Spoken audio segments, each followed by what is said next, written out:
Gale-forced winds are expected to hit flood-ravaged parts of New South Wales today, with severe weather warnings also in place in South Australia, which copped the brunt of the cold front yesterday.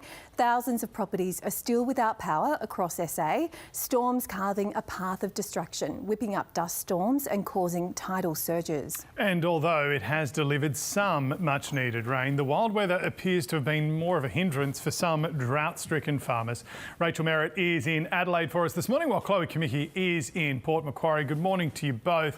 First, I want to go to you, Rachel. What's the latest in South Australia now that this front has moved through there? Good morning, James. Well, the clean-up is certainly underway this morning, and as the sun rises, we're seeing a little bit more of the damage which those destructive winds have caused yesterday. We're here on the banks of the River Torrens, and you can see behind me the branches of these huge gum trees which were brought down yesterday. We were warned by the SES that we should expect things like this. These trees here are so drought-stricken that it becomes easier for them to drop their branches in those thunderstorm conditions. But the threat is not yet over for some parts of the state. A severe weather warning is still in place for the Flinders and Mid-North districts. The worst of the cold front has moved past Adelaide, although we did see those thunderstorm and rainy conditions continue overnight. The city has seen about 14 mils of rain recorded in the past 24 hours, which is the most rain that the city has seen in about the past 9 months. But yesterday the state was lashed with those destructive winds. The strongest were recorded in the Neptune Islands, about 126 kilometres per hour, and they were responsible for chopping up those seas. We saw a jetty destroyed, and a structure in Marion Bay on the Yorke Peninsula was actually washed into the ocean by those really strong storm surges. Yesterday as well, at the peak, there was about 28,000 South Australian customers who were left without power, but crews have been working around the clock to restore the situation, and that's down now to about 2,000 customers. But this was certainly not the relief from the drought conditions that our regional farmers were hoping for. Some parts recorded less than 1 mil of rain, and those strong winds actually whipped up those really dramatic dust storms which we've seen. So whilst we've seen the rain here, it was not the much needed relief that we had been hoping for some parts, James. Yeah, those dust storms are very hard to watch because you know that there's a lot of valuable topsoil caught up in that. Chloe, to you, to state the bleeding obvious, the ground is very, very wet where you are, which could cause some problems as strong winds hit there today. Exactly, James, and there may be some more showers too, even a light one coming over the Port Macquarie waterfront as I speak to you this morning. And the focus, while that weather is happening, is very much the clean-up effort. Today we're expecting 70 Australian Defence Force personnel to be on the ground in the flood-ravaged mid-north coast, as well as the Prime Minister is expected to be popping up there as well. And in where we've seen some of the most devastating scenes. The first flood recovery centre will open this morning. They'll be able to help people navigate insurance claims, and we're hearing that there's already been more than 4,000 lodged in relation to this disaster. And I'll give you an update on those rapid damage assessments as well. So authorities believe there are 10,000 properties flood affected. They're working through assessing them, and I believe they're just over 3,000 that they've inspected so far. More than 500 are uninhabitable, James, and more than 300 of those are actually people's homes. What the ADF will also be doing when they hit the ground is door knocking and doing those welfare checks, and we're hearing that the reality is really starting to sit in with those dozens and dozens of dairy farmers that have been affected. Their green pastures are no more, so the road ahead is going to be very difficult feeding those cows. And welfare checks are certainly going to be welcome throughout the region today, as even in small towns like Kempsey, the main roads there are just being stripped, businesses completely stripped of flood-ravaged items. So it's definitely still very much in that clean-up phase, James, and we're just hoping that this weather doesn't bring any more trouble for us here.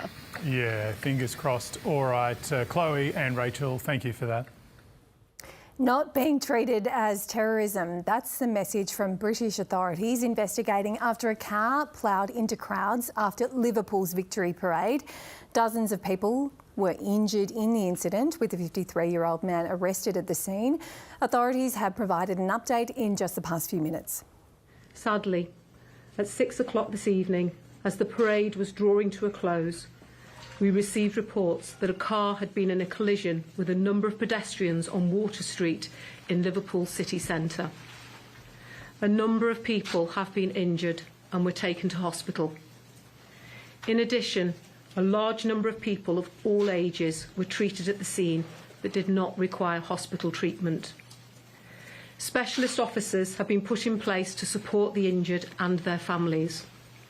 Our emergency service colleagues from the North West Ambulance Service and Mersey Fire and Rescue Service also attended the scene and will be able to provide further updates. The car stopped at the scene and a 53-year-old white British man from the Liverpool area was arrested. We believe him to be the driver of the vehicle. Extensive inquiries are ongoing to establish the circumstances leading up to the collision, and it is vital that people do not speculate or spread misinformation on social media. I know that people will understandably be concerned by what has happened tonight. What I can tell you is that we believe this to be an isolated incident, and we are not currently looking for anyone else in relation to it. The incident is not being treated as terrorism. We would ask that people refrain from sharing distressing footage from the incident online, and please share any information directly with our investigation team. So that's Merseyside Police's Assistant Chief Constable Jenny Sims. They're speaking in Liverpool, confirming that 27 people have been injured, but police are not treating that incident as terrorism. Let's get some more news now. Here's Emma. Thank you. We'll start in Queensland, where a woman has been charged with the murder of a 3-year-old girl in the Wide Bay region. The child was found unresponsive in a home at Moore Park Beach yesterday afternoon and couldn't be revived. A 32-year-old woman known to the child has been charged with murder. A 43-year-old Australian man arrested in Bali could end up facing the death penalty or life in prison for alleged drug smuggling. Indonesian authorities allege Lamar Aaron Archie tried to bring in 1.8 kilograms of cocaine worth about $1 million. They allege the cocaine was hidden in chocolate packages, and they're planning to charge the man with a number of offences. Researchers at the Royal Children's Hospital say parents are unintentionally putting their kids at risk by not getting them vaccinated against the flu. A survey of more than 3,000 parents around the country found more than 1 in 3 are not aware the flu can make children seriously ill. Experts say misinformation is part of the problem. Tasmanians will get to have their say on new legislation by the government which pushes forward the proposed Macquarie Point stadium. The contentious project is viewed as a key requirement in the state's bid for its own AFL team. Public consultation on the new legislation is set to open today, with Premier Jeremy Rockliff optimistic construction could begin by Christmas. 21-year-old Charlotte Walker has been elected as the youngest Australian senator in yet another election twist. The senator turned 21 on election night and was pre-selected in the usually unwinnable third spot on Labor's Senate ticket in South Australia. But a historic swing to the party has seen her pick up the state's 6th Senate seat, beating One Nation and the Liberals. It's going to bring a different perspective. None of the sitting members know what it is to be 21 right now, but I do, because I am living through that. French President Emmanuel Macron has played down a moment captured on video where his wife Brigitte appears to shove him in the face.